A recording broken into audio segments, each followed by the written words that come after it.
Hi, I'm Laura the Library Lady, and thank you for joining me today. I wanted to talk to parents about books because we do live in a digital age, and if you and your children enjoy ebooks or books on a Nook or Kindle, I think that's great. But I would advocate that you consider different types of books. Recently, we had some young visitors to our home, and one of them is a kindergartner. And he talks so much about what he loves about bugs and animals. So I gave him one of my books that I have owned for so long, and it's a big book.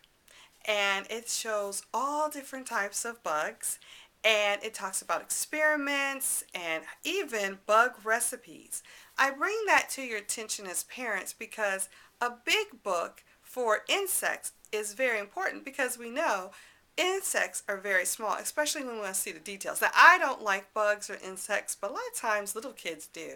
So he and his sister were looking at the book when I gave it to them, and it's a wonderful book. It talks about what a fly is. It talks about a mantis, talks about a bumblebee and all the parts and how to do experiments and things like that. So it's a great big book that children can open up and literally lay down with. And I think that's so important. So I will advocate for parents, even though we live in this very digital world, that books are so important. Also, books come in so many different varieties. They come in pocket size, they come in children's size, they come in board books, they come in big books, they have pop-up books. There's so many different varieties, and I do advocate that you as parents spend time with your children reading. And I'll tell you why. First of all, when you have children, they love to be with you, especially when they're young. Teenagers, that's a different episode. But your little ones, the most important person to them is you. And I know as parents it can be very difficult to find time in our very busy society. That's why books are so important because whatever you like, your children might like. You never know. And you can always go to the public library and let them pick out their own books. Then sitting down with you in your special reading spot, they will love it. And especially with young children, when you read to them, that automatically builds their vocabulary and gives them confidence. This helps them perform better in school, especially with standardized tests, because they're used to reading, they understand the words, and when you read, talk to them about what you're reading.